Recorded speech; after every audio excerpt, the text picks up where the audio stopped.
सुनो। इस प्रकार ब्राह्मण जी का वचन सुनकर बृहस्पति जी बोले, हे ब्राह्मणों, मनुष्य का कल्याण करने वाले इस व्रत को कहा मैं सावधान होकर सुना रहा हूँ। आपकी शरण आए हुए मुझे पर कृपा करो। ब्राह्मण जी बोले, पीठत मनोहर नगर में एक आनत नाम का ब्राह्मण रहता था। वह भगवान दुर्गा की भक्त था।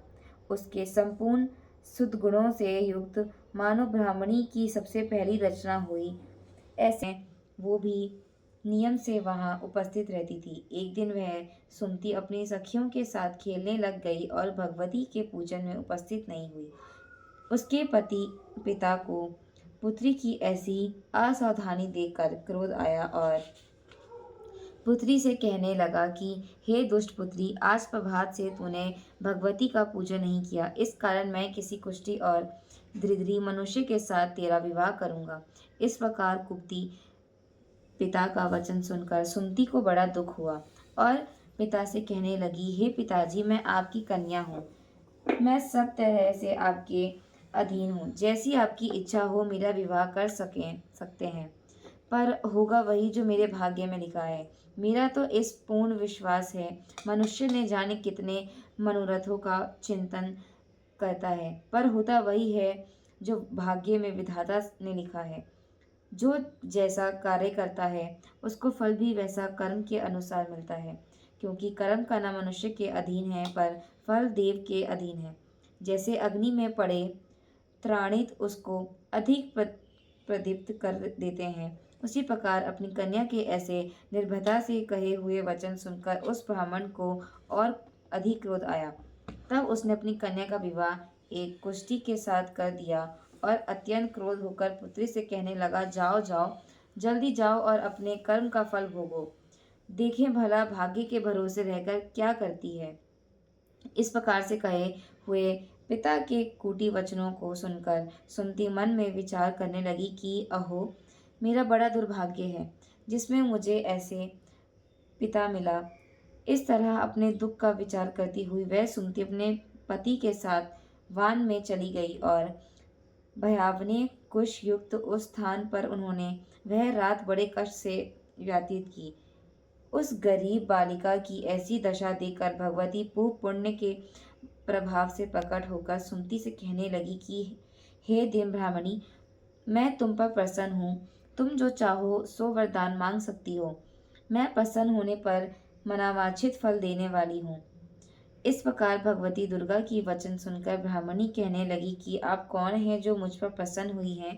यह सब मुझसे कहो और अपनी कृपा दृष्टि से मुझे दिन दासी को प्रत्यर्थ करो।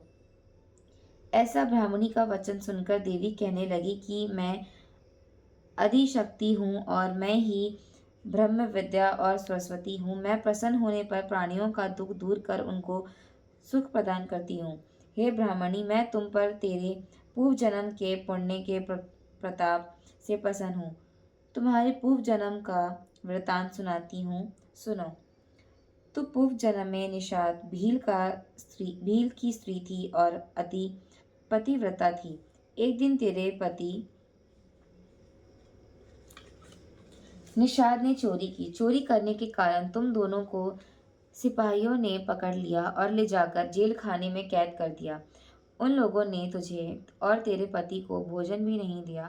इस प्रकार नवरात्र के दिनों में तुमने ना तो कुछ खाया और ना जल ही पिया, इसलिए 9 दिनों तक व्रत का व्रत हो गया। हे ब्राह्मणी, उन दिनों में जो व्रत हुआ उस व्रत के प्रभाव से प्रसन्न होकर मैं तुम्हें मनोवांछित फल दे रही हूँ। तुम्हारी जो इच्छा हो सो मांगो। इस प्रकार दुर्गा के दिए वचन सुनकर ब्राह्मण जी बोली कि मैं आपको प्रणाम करती हूँ। कृपया मेरे पति के कोढ़ को दूर करो। देवी कहने लगी कि उन दिनों में जो तुमने व्रत किया उस व्रत का एक दिन का पुण्य अपने पति का कोढ़ दूर करने का अर्पण करो। मेरे प्रभाव से तेरा पति कोढ़ से रहित और सोने के समान शरीर वाला हो जाएगा। ब्रह्मा जी बोली कि इस प्रकार देवी के वचन सुनकर वह ब्राह्मणी बहुत प्रसन्न हुई और पति को निरोग करने से इच्छा से ठीक है, ऐसे बोले। तब उसके पति का शरीर भगवती दुर्गे की कृपा से कुष्ठहीन होकर अति कंत्ययुक्त हो गया।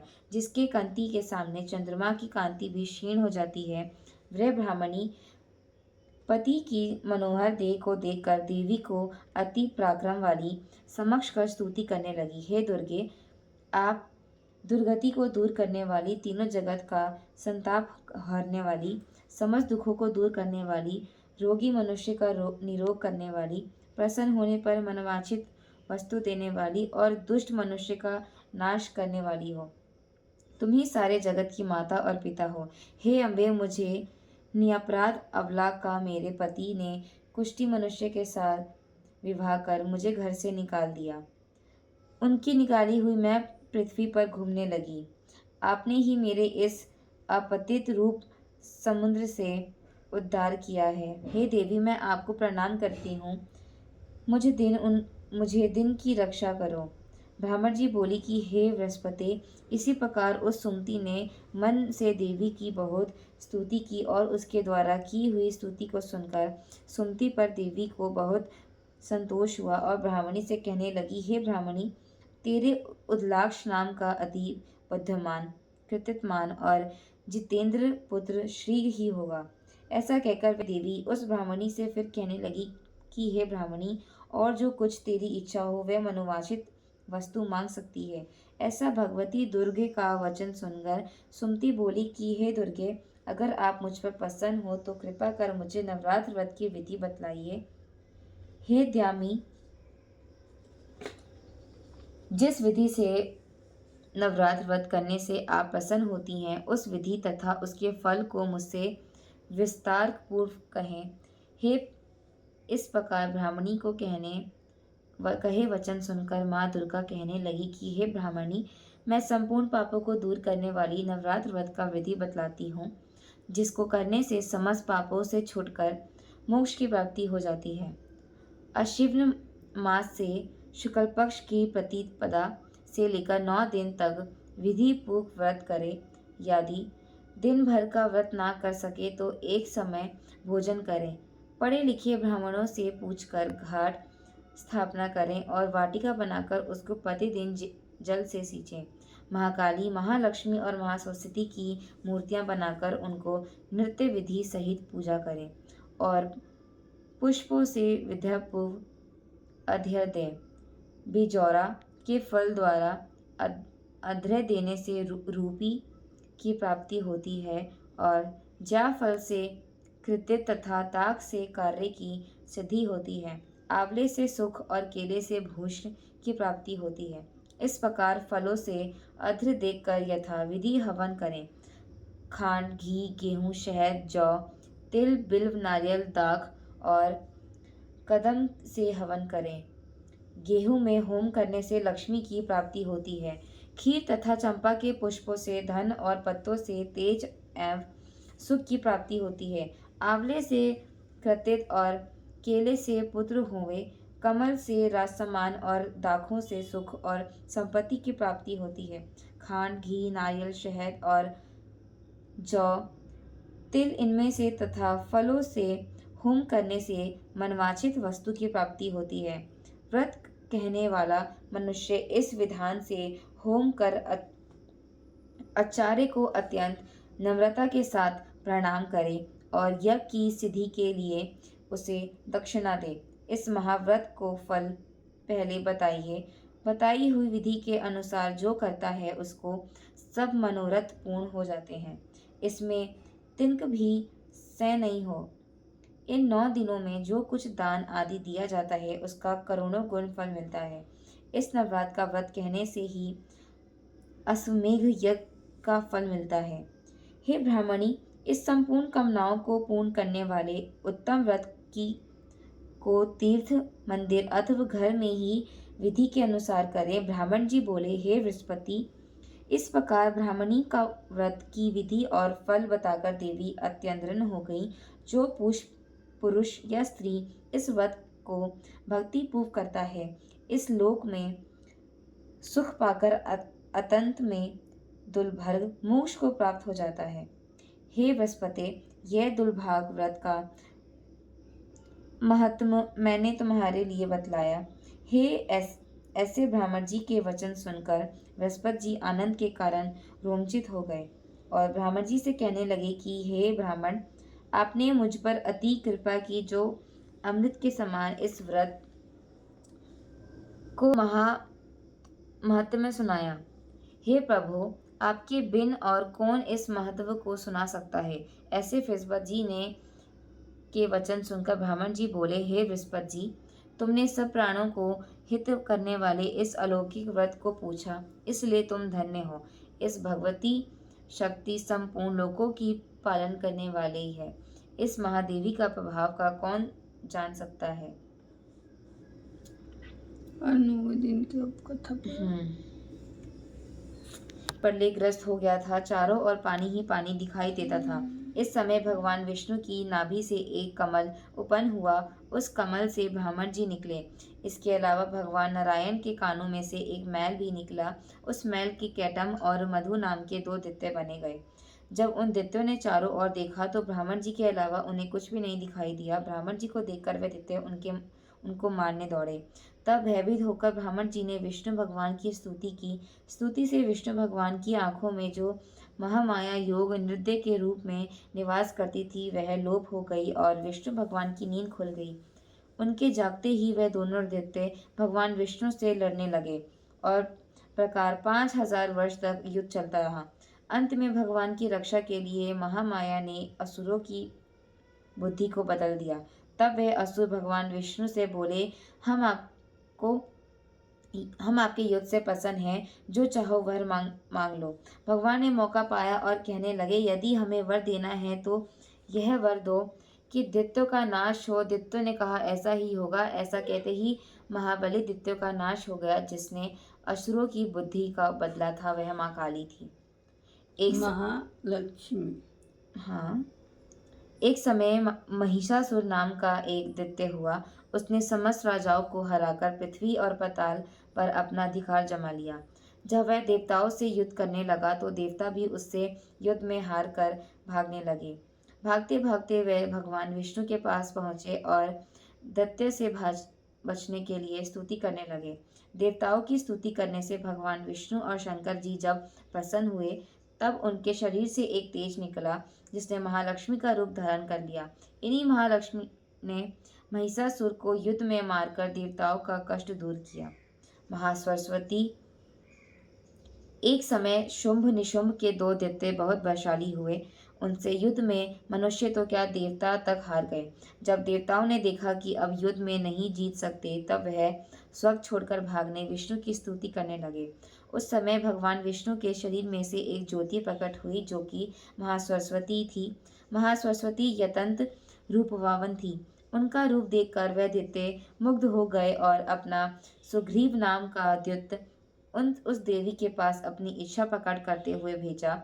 उस दूत की देवी ने वापसी कर दिया।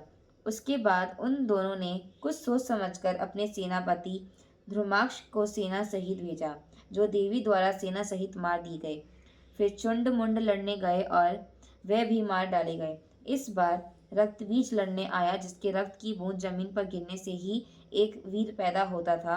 वह बहुत बलवान था, उसे भी देवी ने मार गिराया। अंत में चामुंडा से शुंभ निशुंभ स्वयं लड़ने आए और देवी के हाथों मारे गए। सभी देवता दैत्य की मृत्यु के बाद बहुत खुश हुए और अपना अपना कार्य करने लगे। योग माया। जब कंस ने वासुदेव देविका के 6 पुत्रों का वध कर दिया था और 7वें गर्भ में शोषनाक बलराम जी आए, जो रोहिणी के गर्भ में प्रवेश होकर प्रकट हुए, तब 8वां जन्म कृष्ण जी का था। साथ ही साथ गोकुल में यशोदा जी के गर्भ में योगमाया का जन्म हुआ, जो वासुदेव जी द्वारा कृष्ण के बदले मथुरा में लाई गई थी। जब कंस ने कन्या स्वरूप उस योगमाया को मारने के लिए पटकना चाहा, तो वह हाथ से छूट गई और आकाश में जाकर देवी का रूप धारण कर लिया। आगे चलकर इसी योगमाया ने कृष्ण के साथ योग विद्या और महाविद्या बनकर कंस, चाणूर आदि शक्तिशाली असुरों का संहार करवाया। रक्त दंतिका। एक बार व्यापचित नाम के असुर ने बहुत सी कुकर्म करके पृथ्वी को व्याकुल कर दिया। उसने मनुष्य ही नहीं बल्कि देवताओं तक को बहुत दुख दिया। देवताओं और पृथ्वी की प्रार्थना पर इस समय दुर्गा देवी ने रक्त दंतिका नाम से अवतार लिया और व्यापचित आदि असुरों का मान मर्दान कर डाला। यह देवी असुरों को मारकर उनका रक्तपान किया करती थी। इस कारण से इनका नाम रक्तदंतिका विख्यात हुआ। शकुंभरी। एक समय पृथ्वी पर लगातार 100 वर्ष तक पानी की वर्षा नहीं हुई। इस कारण चारों ओर हाहाकार मच गया। सभी जीव भूख और प्यास से व्याकुल हो मरने लगे। इस समय मुनियों ने मिलकर देवी भगवती की उपासना की। तब जगदम्बा ने शकुंभरी नाम से स्त्री रूप में अवतार लिया और उनकी कृपा से जल की वर्षा हुई, जिससे पृथ्वी के समस्त जीवों को जीवन दान प्राप्त हुआ। ब्राह्मरी देवी। एक बार अत्याचारी अरुण नाम का एक असुर पैदा हुआ। उसने स्वर्ग में जाकर उपद्रव करना शुरू कर दिया। देवताओं की पत्नियों का अस्तित्व नष्ट करने की कुचेष्टा करने लगा। अपने अस्तित्व की रक्षा के लिए देव पत्नियों ने भैरव का रूप धारण कर लिया और दुर्गा देवी की प्रार्थना करने लगी। देवी पत्नियों को दुखी जानकर माता दुर्गा ने ब्राह्मणी का रूप धारण करके उस असुर को मार डाला और देव पत्नियों की रक्षा करी। चंडिका। एक बार पृथ्वी पर चंड मुंड नाम के 2 राक्षस पैदा हुए। वह दोनों इतने बलवान थे कि संसार में अपना राज्य फैला लिया और स्वर्ग के देवताओं को हराकर वहां भी अपना अधिकार जमा लिया। इस प्रकार देवता बहुत दुखी हुए और देवी की स्तुति करने लगे।